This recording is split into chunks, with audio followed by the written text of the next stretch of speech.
Assalamualaikum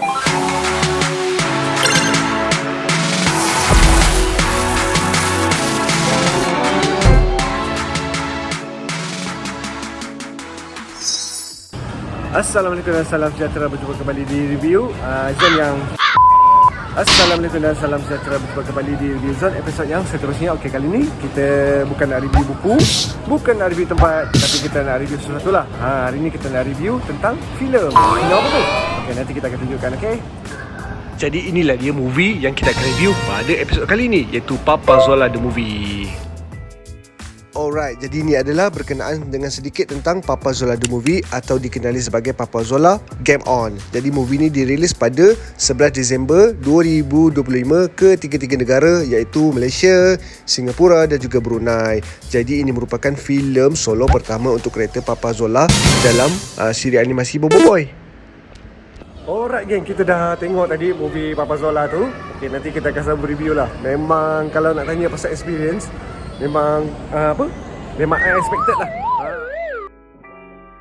Jadi sebelum kita nak mengulas lebih lanjut mengenai filem Papazola ni, lebih baik kita mengenali tentang karakter Papazola. Okay, jadi Papazola mula muncul di dalam siri animasi Bobo Boy pada musim yang pertama, episod yang ke-7. Okay, jadi watak ini adalah watak sampingan di dalam siri animasi tersebut. Kemudian Papazola ni mendapat siri animasi spin-off lah, iaitu Papa Pipi yang diterbitkan pada 2019, iaitu 15 November lah di YouTube. Cerita ni berkenaan dengan cerita dengan Pipi ni lah, iaitu anak kepada Papazola ni.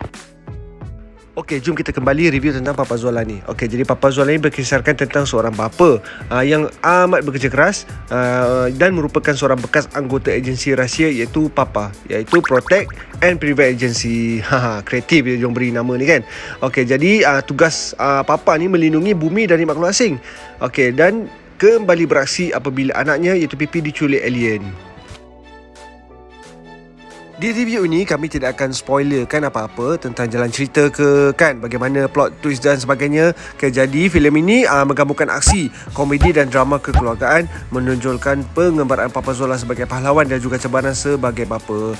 Jadi di dalam movie ni, okey, macam kita dah tengok kan, ada banyak scenery yang menunjukkan kasih sayang seorang ayah kepada anaknya dan juga keluarganya. Jadi sebelum pergi menonton, sediakan tisu banyak-banyak kerana filem ini sangat menyentuh hati. Okey, itu saja review daripada kami. Review yang jujur berkenaan dengan movie Papazola. Jadi kami memang sangat recommend untuk anda melihat movie ni. Dia sangat menyentuh hati lah.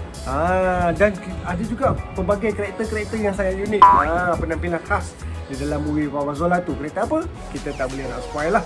Okey, jadi semua segera sebut dekat Pawagam semua. Sementara Papazola ni masih ditayangkan di Pawagam. Okey, jumpa lagi di video akan datang. Bye.